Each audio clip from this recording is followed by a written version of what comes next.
I left this husband that was an alcoholic, drug abuser, abused me. I left him. I went down a path of deep depression, high anxiety, get on this bus, sort of last ditch effort. The person that sits next to me has a water bottle and it's not filled with water.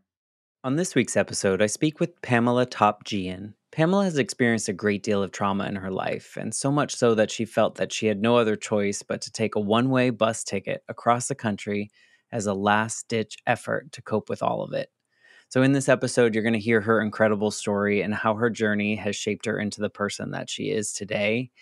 And it's quite inspiring, and I was so happy to have this conversation. But before we get into the episode, I just wanted to share that this week's episode is sponsored by Brian, Sari, Tracy, Mickey, and Emily through the Patreon page. And all of you, your generous contributions help me keep the Life Shift podcast going and allow me to continue to provide listeners with the best episodes that I can create. If you're interested in supporting the show, the Patreon offers exclusive access to bonus episodes with former guests. There are ad-free and early access to episodes, and there's an ongoing t-shirt giveaway. So if you haven't joined yet, please head to thelifeshiftpodcast.com/join and become a part of the community today. Thank you, and without further ado, I present to you the Life Shift episode with my new friend, Pamela. I'm Matt Gilhooly, and this is The Life Shift, candid conversations about the pivotal moments that have changed lives forever.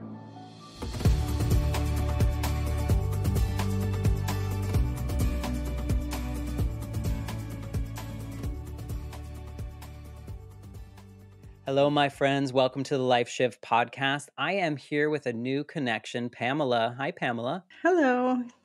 Great to be here. Thank you.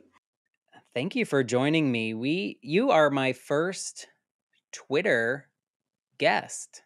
Yeah, how fun. You just never know, do you? I just never know. I had a guest where I was talking to about kind of the things in podcasting that we want to do and try out. And she was like, "You should try Twitter. I'm trying to get more in there." And I was like, Twitter? I don't know. So I have been in there and just kind of playing around and talking to people. I've really curated my list to a smaller, mostly podcasters or mostly people interested in podcasting to keep it kind of nice and tight for Yeah, me. clean. Exactly. Yeah.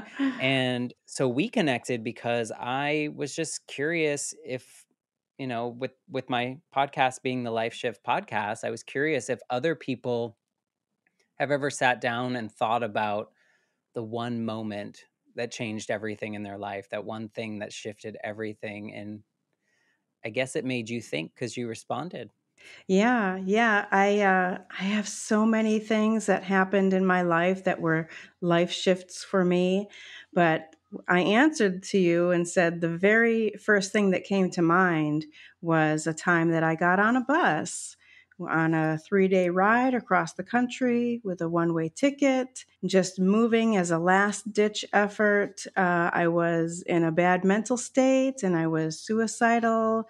And it was just kind of like, okay, I'm going to do this. And I was just numb and I just sold everything or got rid of everything, got on a bus, moved across the country. And of course, how can that not be life shifting?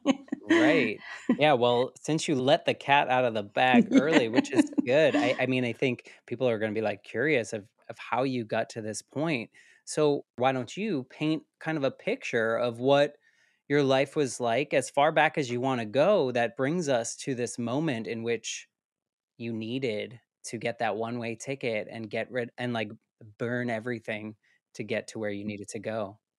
I have lived through a life of trauma from childhood and on to adulthood, just one thing after the other. And had just divorced my second husband, who was abusive in every way. And the first husband was also abusive, but just sort of verbally and emotionally. And I like to say that I kind of, jumped out of the frying pan and into the fire, from the first marriage to the second marriage. I finally left that second marriage and I thought, oh, this is going to be good now. Now everything will be great. Now I can live my life. I'm independent. I'm free. I got away from him. And I didn't realize that the whole childhood leading up to that point was going to crash down on me. I didn't realize that it was all connected. At that moment, I didn't realize. But then I started having nightmares. I started having, like night terrors and just being really fearful and depressed. And I couldn't get out of that. I didn't understand where that was coming from. I thought everything's going to be great now, you know? And so it was a year I was living on my own, mentally, just going down, down, down mentally. So then there was a friend who was talking about moving to California and said, maybe that's what you want to do. And, just start over. And I was like, I don't know. I can't imagine that I'd be able to do that. And so I started looking into it, and 2 weeks later, 2 weeks later, I was on the bus. I mean, I was at a point of, I was thinking of ways for suicide. I didn't think that, I was going to get better. I saw myself sinking deeper and deeper. And I thought, why not? Well, okay, so let's back up a little bit. I don't want to have you expose anything you don't want to, but I think, have a lot of people have experienced childhood trauma in a variety of ways. And I think that many people are not given tools as we grow up. And especially like your generation, my generation, I don't know what generation you're in, but I'm assuming that we're in similar ones. But I feel like we weren't given the tools to address these, or our tools were, here is the broom, here is the rug, Sweep sweep it them under, under, right? and tomorrow might be better. And we kind of just try to carry on with that backpack of burden. Do you think that your first marriage was a product of finding something that was connected to your childhood trauma, like, without intentionally doing it? Absolutely. I think that I was really looking for that family unit. I had never had that growing up. And speaking of having tools, being taught tools, I was neglected. I didn't have my parents around. I was very alone a lot of the time. We moved a lot. We lived in poverty. So I had no parental guidance. I had no kind of parental interaction, or, wasn't taught very much about anything. So I ended up as a teen mother. And from there, my son was getting about, I don't know if he was between 3 and 5 years old. And I started thinking about, I was already working in daycare and doing pretty well on my own with him as a single teen mother. I was thinking I wanted to have another baby, have a sibling for him, and sort of grow up a little bit more. I was ready for adulthood and I wanted to have that family unit. So I started looking for somebody that was like, I wouldn't date somebody that wasn't like husband material. You And had a checklist? yeah, yeah. So that's what happened. And I think that when you are in a state of, when you don't have self confidence, when you don't know yourself, I think that you attract people that are more controlling just because they're able to. And, just some sort of the law of attraction kind of brings those people into your life because you emit that kind of vibration or energy, that you can be sort of controlled, or that you don't have the self-confidence to stand up for yourself in that. So definitely, to get back to your question, definitely my childhood led up to that first marriage. Yeah, and even in that story of, your child is a certain age and now you wanna create a family Yeah. for your child, because you didn't have that and you wanted to give your child everything that you didn't have, probably in spite of the fact that you didn't know how. Right. And I didn't even realize that I didn't know how. Like at that time, I did not realize that the whole childhood, you know, led up to Y that. you Yeah. were existing, you were Hmm. you were trying to do the things, and I think a lot of that, I think a lot of people can relate to kind of just going through life, filling gaps that we didn't know we had, just Yeah. by a product of the steps that we're taking that we think are forward, and maybe they were, maybe finding your first husband was the step that you needed to get to this version of you, right? I mean, it wasn't a healthy one, but maybe it was healthy in the long run to know. I totally believe that, that everything we do in life, everything that has brought me to where I am right now, couldn't have happened without everything that I've been through. And I know that that's kind of common and a lot of people say that, but it's so true, Just a few years back, probably 5, 6 years back, I would have had so many regrets. There's so many things I would have said that I wish this didn't happen. I wish this didn't happen. But now I'm at a place that I can say, well, I had to go through that to get to where I'm at now. And so I don't regret any of it. I don't wish any of it didn't happen.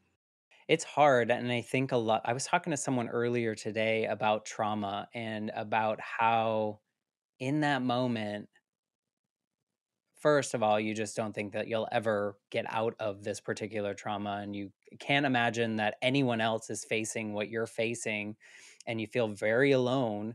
And so I'm imagining a lot of those moments in your childhood, kind of, you put them aside when you had a child and you were trying to take care of this child. Then you were trying to find protection, I guess, maybe in a marriage or something that kept you feeling, less traumatized. But then you found that space that was also traumatizing and Yeah, then try to get out of that one right. into the fire. Right. Right. Yeah, I don't think that you realize at the time that you're trying to create something from the trauma, something that you were missing. You don't realize that at the time. And you don't have the tools to know what a good relationship is, to know how to. Right? Because you had no modeling. Right, right. To play your part. I don't want to sit here and, and bad talk my ex-husbands, but it's I played a role in those relationships too. And you have to learn to you learn as you go, and learning to stand up for yourself and what you will and won't accept, and just learning how to collaborate sort of, or just to have a relationship and to raise children together and stuff. There's so much that goes into your childhood, and like you said, modeling, whether it is, I know your story of losing your mother, even if it's grandparents or other people, aunts and uncles, or step parents, if you have that, to look to as what the relationship is supposed to be in a good marriage, then that's just as good as having a good family unit when you're young with your biological mother and father. Oh, for sure. Yeah, it was interesting. I think I to your point of finding or the trauma piece and like seeking out things but not understanding. I think an example for me is very much, when my mom died, I sought any female figure to be that mother figure, whether that was my third grade teacher that I was in touch with for many, many years after, or my grandmother took over the role, or my friends' mothers. I got really close to them. And it wasn't until maybe recently where I realized, wow, I was really seeking the thing that I felt was missing in my life. And so I guess in my case, that was a good thing for me. It didn't create more trauma, I guess is another way of saying that. So, when you left your second husband, you said that you were in just such a state, like a depressive state, a suicidal ideation. Did you have those feelings prior to that, or was that like something new when you were on your own? Yeah, that was new. That was new for me because my mother, so I lost a sibling when I was a young teen. And so my mother had already been through losing a child. And I never thought of, I never had suicidal thoughts before that time. But at that time, one of the things that helped me was I didn't want to put my mother through that again. A lot of people say it's my children that have kept me here because I wanted to be around for them, but I was feeling like they'd be better off without me. But yeah, that was the first time because I felt so out of control. I could feel myself sinking deeper and deeper and not having the tools or not having people that I knew that I could reach out to. I had tried to find counseling just on my own, counseling or therapy, and I just wasn't able to get to that point. It was like everything that I could, everything I can do just to get out of bed and get myself to drive to these places and ask for help. I even went to the emergency room, and you would think that they would have, I don't think I said I was suicidal. I think I was just saying I'm so anxious and I just need help. I can't really take care of myself so much. I knew I wasn't safe alone, not just because I was suicidal, but I just was forgetting to eat and wasn't able to work and just really, really down. So yeah, I just felt myself getting deeper and deeper, not having this a way out of it. So that's where I started thinking of suicide and started thinking seriously, trying to make a plan. How am I going to do this? What's the best way to do this? I mean, I'm sorry that you went through those periods of your life. And I know you said that, it brought you to where you are now. But in that moment, it's so hard. And it struck me, and it's so interesting that you actually went to the emergency room and Yeah. asked for help. Yeah. And what's interesting to me is I wonder if not enough people ask for help, so they weren't sure what to do, in a sense that, like, They had sent me to the we in that town, they had a mental health center. They sent me there. And when I went there, I had to wait for a long time, which was really hard. And I had to fill out a bunch of paperwork. And that was really hard. And someone came over because I had been sitting there for hours, waiting and then had the paper. Someone came over to help me with the paperwork. And then when I left, then they sent me on my way that they'll get back to me after the paperwork and everything. And I went back to my car. And, it's hard to drive even. I mean, every little thing you do is so hard. And after that was a traumatic experience just in itself. I had went to the emergency room, then I went to this mental health center. I was in there for hours. Went back to my car and just was crying and sobbing and just waiting until I can bring myself together enough to drive home safely, you know. around what year was this? So this is 2014 or 15. I was hoping you were gonna say, like, in the I 90s know, or something. 80s or 90s. I know it sounds like it, right? It Yeah. makes me it makes me so sad, and, I talk to so many people. You've been listening to some of these episodes, and so much of our conversation is about mental health and taking care of ourselves, and to hear that society and the structures that we're given make it really hard to take care of ourselves, because you know what? Mental health, you can say that word and sure we can say, "Oh, I'll have a spa day." That's not what it's about. Right, Like, we right. might need real help. There's something that we can't do. And if we're strong enough, like, you're so strong to go to seek help. Like, that's really hard when you're in such despair, and to not get it. It just blows my mind that the structure is so hard. I mean, and I was hoping you were gonna say the '90s or something where it wasn't so recent. That being said, I hope even in the last, I wanna say the last, like, 5 years or 10 years, I feel like we're getting better. I think I people think so are too. talking about it more. I think it's less taboo, if you will. But just hearing that story and knowing it was only, like, 8 years ago, ugh. So what do you think, I mean, I don't wanna get really dark here, but what kept you from, creating that plan and and moving forward in that dark, dark space? Well, I still was concerned for my mother. I still was, aware enough that I didn't want to, upset her that much more. I also, just I was looking for help. I couldn't get it, and that's when it got really serious, the feeling of just wanting to end it. And I think I was still in that space when this friend said to me, maybe you just need to get out of here and go somewhere far away and start fresh somewhere. Because I was still in the town where I had divorced my abusive husband. And part of the fear, because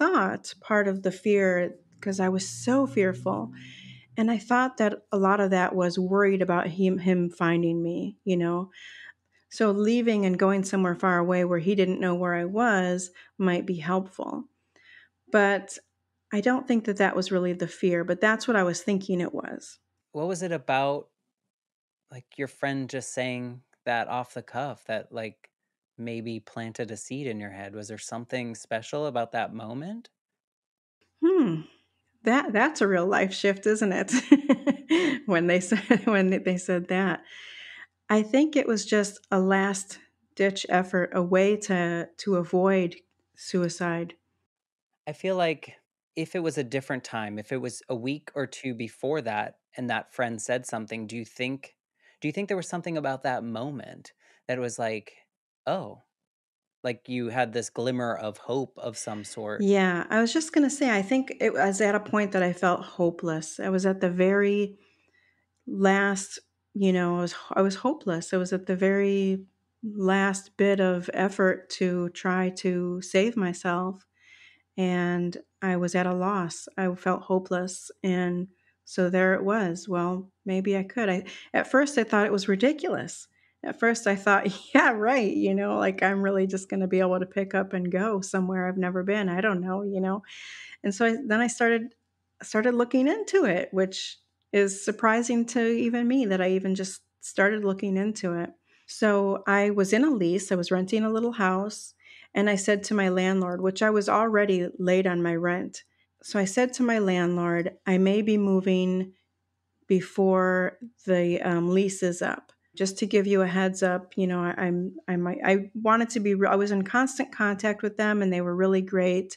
They knew my situation, so I just was really communicating with them. And I said I may be leaving the state, and just wanted you to know. I'll let you know if I'm going to or how this works out. Just wanted to tell you. So then they said, "Well, we were thinking of selling the house anyway. Can you be out in 2 weeks?" I think that was the thing that made me, and then I said, "I'll try." I mean, I know we started this saying that your shift was jumping on that bus, but it sounds like the shift might have come a little bit sooner, in these, because I know, having gone through depression, and I, fortunately for myself, have not been as far down the road as you were, but I know how, I don't want to say the word, I feel like it's easier to stay in that space, right? In that mental space. For me, it was much easier to stay than it was to work my way out of wherever I was at that particular moment. But to hear your story and to know that someone like threw like a little like a diamond in Yeah. in the mess to kind of wait a second, there's a light coming from From somewhere, somewhere. Yeah. Yeah. Where's right? that And shimmer? then Yeah. right, and then you're like, "Oh, wait, okay, so that is a possibility.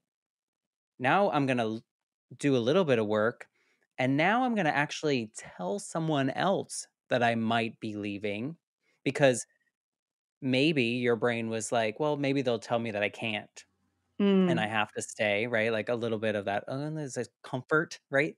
But now you got, like, you're "Can you be out in 2 weeks?" Did Yeah. that light the fire? Did you kinda weirdly get excited about that? I was scared. When they said that, I thought, "Oh my gosh." I felt like I had been punched in the stomach. I thought, how can you move? in 2 weeks, with just 2 week notice. I mean, how can you just go from, I have a lease that has a few months left, to out in 2 weeks? I mean, as a child, we were evicted a couple times, and I know I wasn't being evicted, but I think that sort of triggered a little bit of that kind of a thing. So my first thought was, figuring out how I'm going to get to California, where I'm going to actually get off the bus and go to the moment I'm there. And then what about my stuff? I had already lost a lot of my stuff in the divorce, but I still had accumulated. Like, I bought furniture, it was all used and everything, but I filled up this house. I bought furniture, I had clothes, of course, and so I had stuff. We all have stuff. I had to figure out how to get rid of that and what I needed to bring with me and how I was going to get there. And so it gave me a task to occupy my mind and to do something productive. And it felt good doing that. And it felt like I had saved myself, or that saved me. Did it give you purpose? Yeah, well, it gave me hope. It gave me some hope. Like you said, looking around for that light, like, oh, there's a light somewhere. It gave me a little hope when I was at the very, there was no hope whatsoever at that Yeah, point. Yeah. you were on the last rung of that ladder, holding on. Someone was like, "Oh, let me lift you up a little bit." Even though it was scary, the fact that it gave you like a task, it gave you something to, because there's something to be said when you're only alone with your thoughts, Mm-hmm. everything is a lot darker. If Mm-hmm. you have nothing to do, did it help you stop feeling as much despair? Yeah, absolutely. Because I had something to do, and I felt very, before that time, I wasn't sure of myself as far as, am I okay? I knew I wasn't okay, but living alone, you feel like, I don't know that I'm really not worse off than I feel like I am. If that makes sense. Like, you don't trust your own, how mentally ill am I? Should I be living alone? I really thought that I'd be going into the hospital or something. I knew that I wasn't well, but I really worried about myself. My grandmother had schizophrenia. I was just so concerned with totally losing myself if I wasn't, going to go through with suicide. I was worried about my mental state. So that gave me something to do and to realize that I could do something. I could help myself. Like, I'm looking up for jobs in California. I'm looking up for a place to stay. I'm looking up at the bus schedules. It's like, oh, I'm able to do something, something worthwhile for myself, even. And it gave me a lot of hope. Yeah. Growing up, did you feel a sense of independence? Like, were you always independent, or were you more like seeking someone else needed to help you in some capacity? I grew up, I would say, pretty numb. I was not independent. I was alone a lot. We were hungry a lot. I hid a lot, which sounds very strange to say, but I hid. I hid out in my closet. I hid Oh, up you in the actually like physically physically hid. hid. Yeah. Okay. I hid away in a tree looking. I didn't go to school, and I hid in the tree, and I'd watch the schoolyard from the tree. Just wanted to disappear, I guess. And Blend it's, in with yeah, the well, not surroundings, blend in as much as, well, blend in with the with the surroundings, but not surroundings, people. right? Yeah, yeah. So we were in a rented house, and people were coming through to like an open house. And I wasn't in school. I was supposed to be in school. And we knew these people were coming, and talking about blending in with your surroundings. And this is going to sound very strange, but I was only 9 or 10 years old, and I hid in the laundry. And I tried to, like, I laid in the laundry very still while they were walking through, and I put clothes like on me so I would look like part of the clothes. So talking about blending in with you, that's You're like exactly ET. like ET. Yes. I never thought of that. That's exactly, oh my gosh. Yeah. I mean, I mean, sure, it's not something that everyone would say, but I think it probably explains a lot of your trauma response as a kid that doesn't have the tools to do anything. So I don't necessarily think it's strange. And part of the question relates to wondering if you were like if this new moment of kind of planning out what could be was your first taste of really feeling independent and determining your path and feeling like, Yeah. "Oh, I have control?" Yeah. Yeah, because throughout my whole childhood, no control. Nothing, everything, yeah, just had to stay alive, basically. My first marriage, I was, talked down to, I was, controlled, there was gaslighting, emotional abuse, verbal abuse, all of that. Second marriage, even worse, physical abuse, everything. He was a alcoholic and a drug addict, and I didn't know that when I first married him.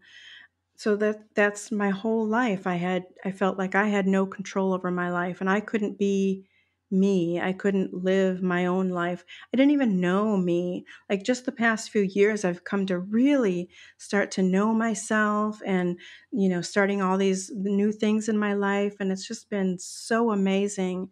I'm in the mid 50s, and here I am finding myself, and getting my own life back.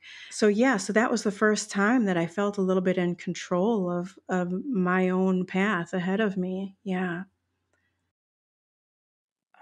You don't have to answer this, but in those other relationships, was that as bad as it was that a comfortable space for you? Like, did that feel I'm trying to think about, like to my comment before about depression and how it kind of feels comfortable, even though it's not a safe space to be. Like it feels like that warm blanket.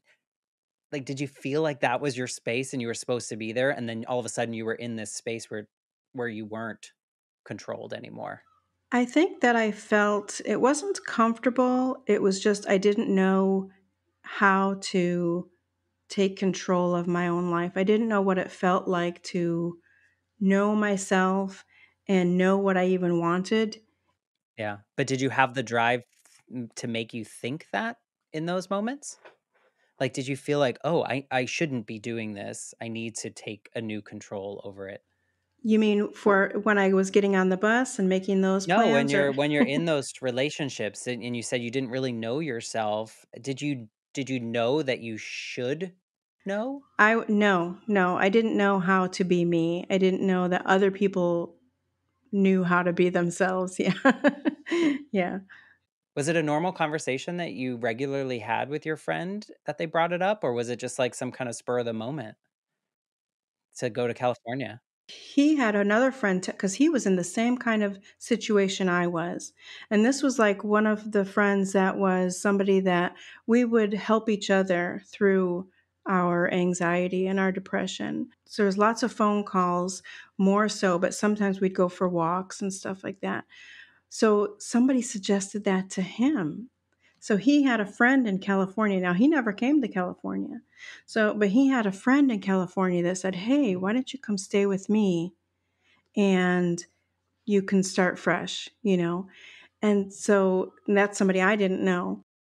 So then he said to me, "Hey, I might be moving out of state. That might be a good option for you to start over and start fresh?" So yeah, we hadn't talked about what to do about it. We both felt hopeless. And it kind of was just like this easily dismissed idea that a lot of people will be like, Yeah. "Where? What? I have all this stuff here."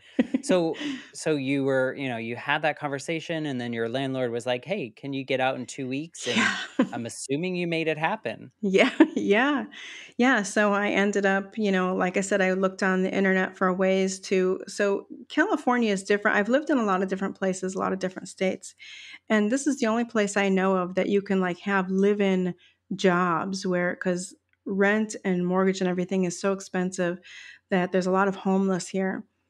So there's these live-in jobs. Now, I was a licensed nurse for 14 years. I'm a former nurse. I'm not a nurse anymore. But that's the only thing that sort of kept me in my marriages, sort of kept me being able to function, something to do and look forward to and have a purpose. So you could do live-in caretaker type jobs where you're like, helping to care for elderly or special needs people, and or pet sitting, even, people that would have two homes or other places that they were going for long term. They would want you to do their stay in their home and do home sitting and pet sitting, take care of their home and their surroundings in there and the pets. And then also for the elderly. So I did do that. I found a couple different places that I could go, a couple sort of interviews to set up, and I was able to do that. And was able to get off the bus and start a job. And I actually went through a few of them because the first one was a scam kind of a thing.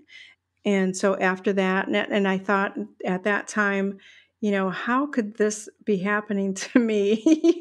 Like, how could I get into this terrible situation and, where I was scared for my life, even. And then, so I just got out of there real quick. Because you knew you could. Yeah. So I just, You had practice a little bit before. yeah. Yeah. So that's, yeah. So I was able to, then I ended up nursing again here because that was the only way I could make a good living and really do some sort of real work where I could get out on my own in that. What was it like when you sat your butt down in that seat on the bus, Oh, like, and you had left everything? I have a good story about that. I don't know if you know the story. So it's a 3-day ride. So I left this husband that was an alcoholic, drug abuser, abused me. I left him. I went down a path of deep depression, high anxiety, get on this bus, sort of last ditch effort. The person that sits next to me has a water bottle and it's not filled with water. They look sort of disheveled and homeless, which, I didn't think anything of that. They sit next to me and I could smell the alcohol. And they're talking and talking and talking. I'm just trying, not even trying to be polite. I'm just like, I'm not saying anything. I'm so numb on that bus ride. That whole ride, I was really just numb. People say that you were brave or whatever. It's like, no, I just didn't care. I didn't care what happened to me. So then this person spills their drink on my seat. It's like vodka or something, some clear alcohol, and it stunk really badly. I stand up right away and they start trying to rub my bottom to get the alcohol to get to, because it was wet. And this is the first day of a 3-day ride. And when we got when we got on the bus, we were told, whatever suitcases you put underneath, don't expect to get that when we stop. The bus driver at the stops is not going to go underneath and get everybody's. You're allowed to bring a carry-on. Well, I had these jeans on. I had like Levi jeans on. I thought I'm going to wear these for the 3 days. I think I had one shirt, another T-shirt or something changed in my purse or my carry-on or whatever. So I had to tell the bus driver at the next stop what happened. And that to me, that was another sort of a big shift. Like this person wasn't allowed to get back on the bus. You're not allowed to bring alcohol on the bus. And they did get me my suitcase so I could change my clothes. And I just threw those jeans away. I was like, I'm not just going to roll these up and put them in my suitcase for 3 days under a bus with soaked in alcohol. So you advocated for yourself. That was like you were doing that. You know what's so interesting? That you unveiled that you were a nurse for so long, and your responsibility as a nurse is to care for others, and you were so deep in your space that you weren't able to care for yourself. Yeah. It's so I feel like it's so common. We have so much ability to do all these other things, but we can't do for ourselves until that moment. And so at what point in your journey did you feel like a human again? Did you or for the first time really, right? When did you start like feeling like this version of you? Probably just a couple years ago, when I gave up nursing and I started hypnotherapy, and I actually started painting and still continued with pet sitting. So really, like the pandemic actually is kind of like a really was brought into this space of, I needed to get out of nursing for the longest time. And that was kind of the thing that helped me do it. And I was taking classes for hypnotherapy, and I was able to take clients all over, virtually all over. So it didn't really stop that. Then, as soon as the pandemic was, well, not over because it's still not really over, but after 2020, so like 2021, I started doing a lot of pet sitting, helping because I was making my own schedule with hypnotherapy.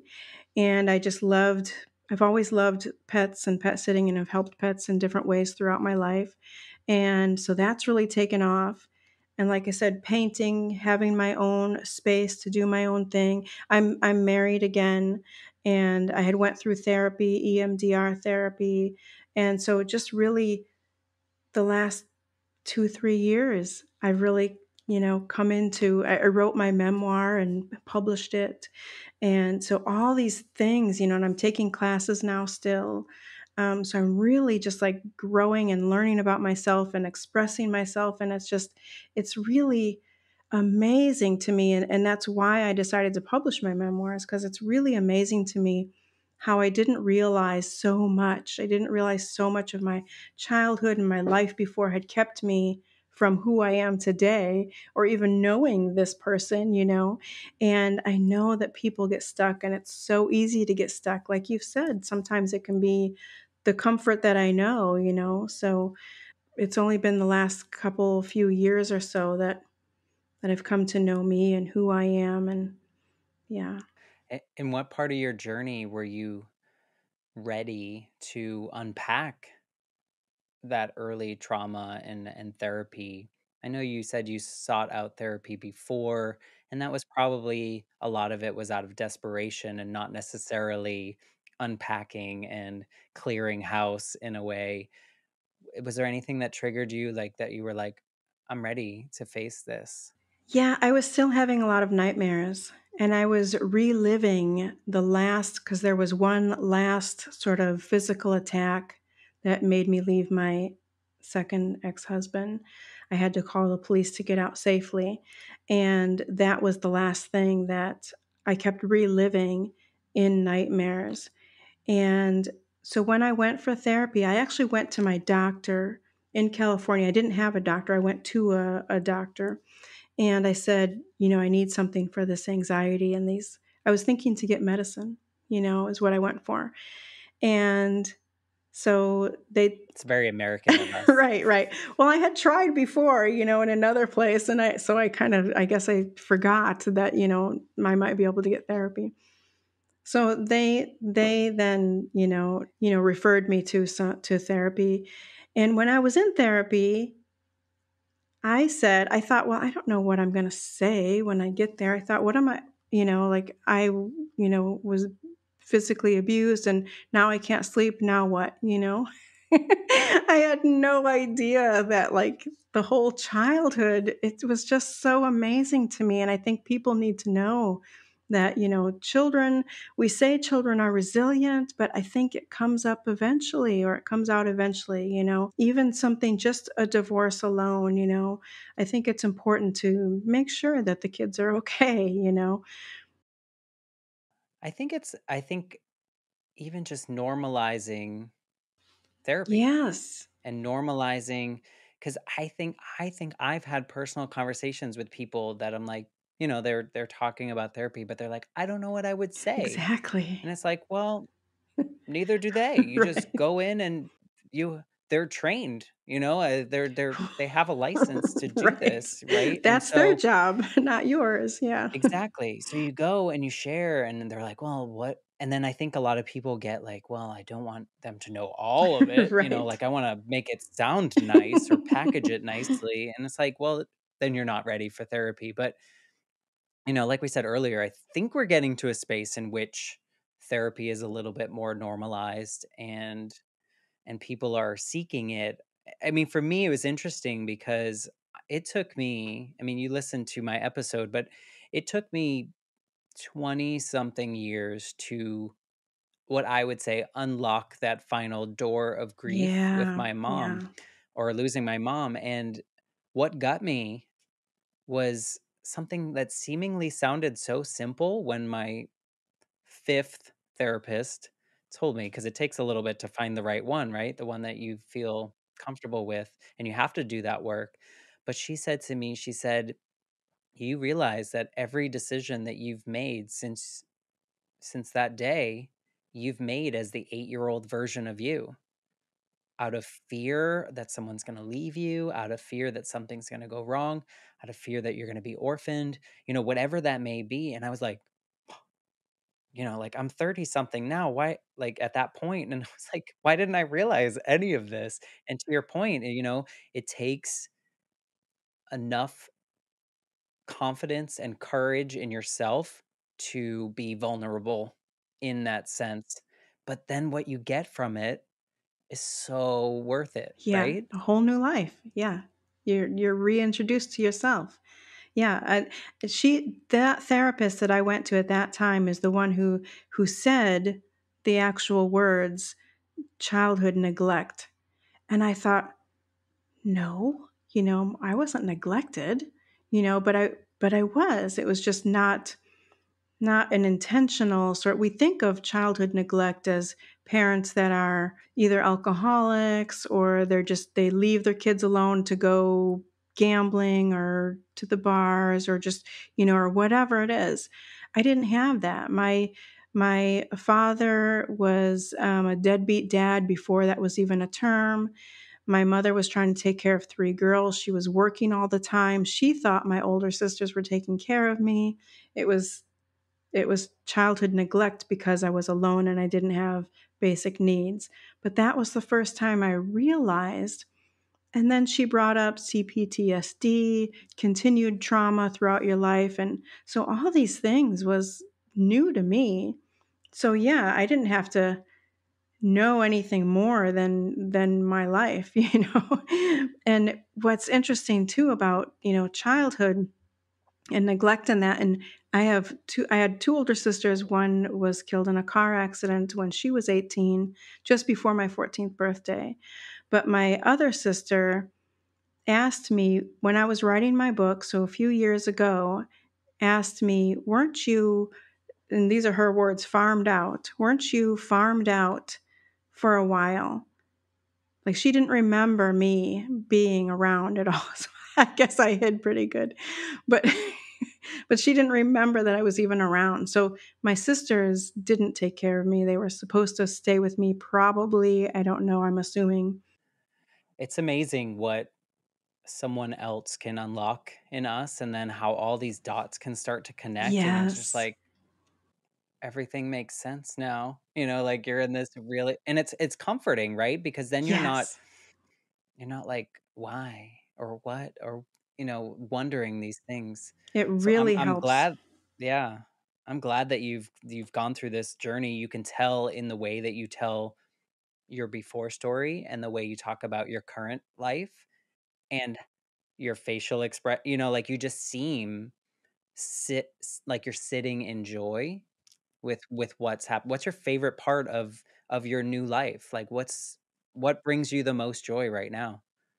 S Being able to show others that it's possible to get out of that place, between hypnotherapy and, doing some podcasts with people, as guests and, in my book, just so many different ways that I'm able to help others to get out of where I was, that is just amazing to me. I love, love, love hearing people's stories, and I hope to, help them to be able to tell their story and to know they're not alone and to know it's possible to, come out of that.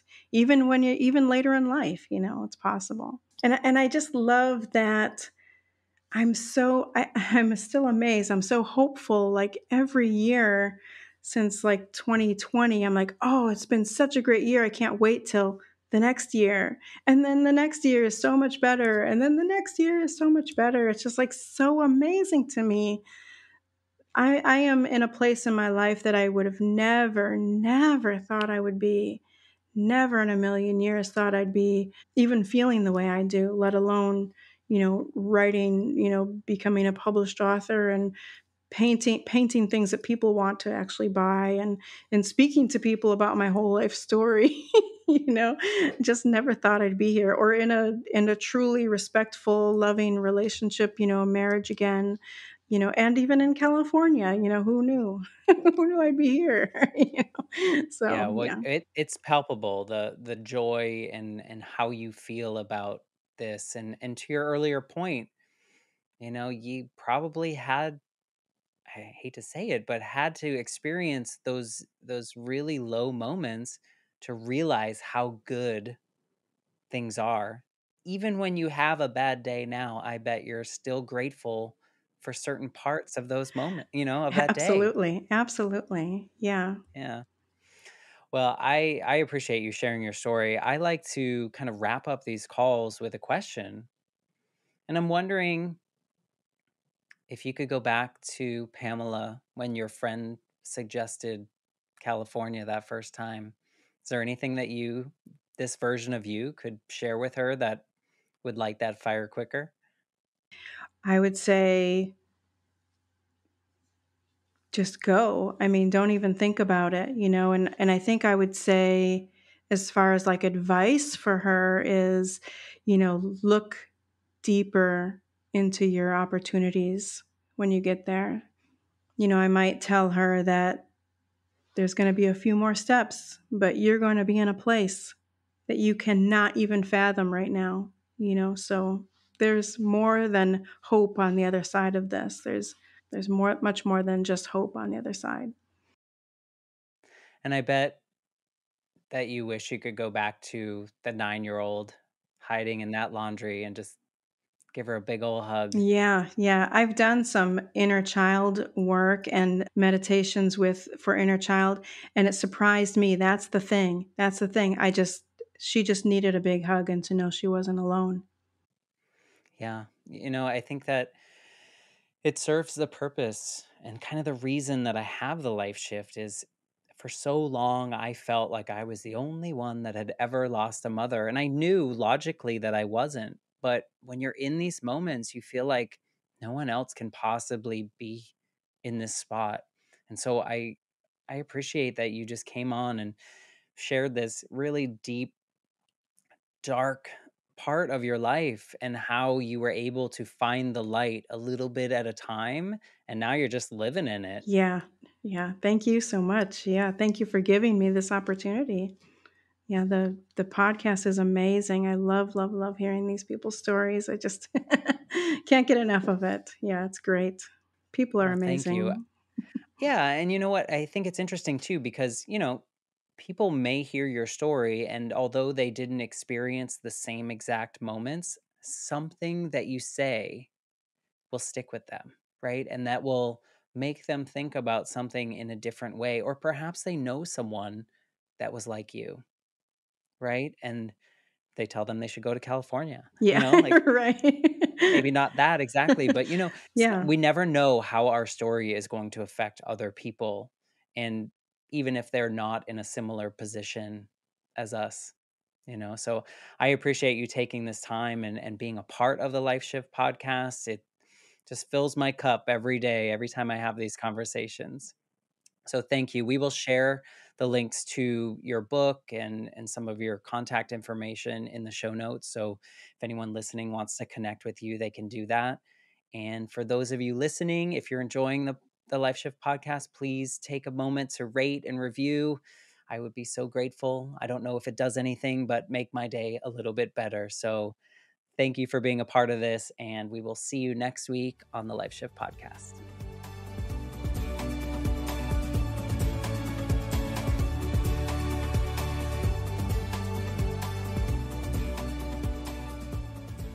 For more information, please visit www.thelifeshiftpodcast.com.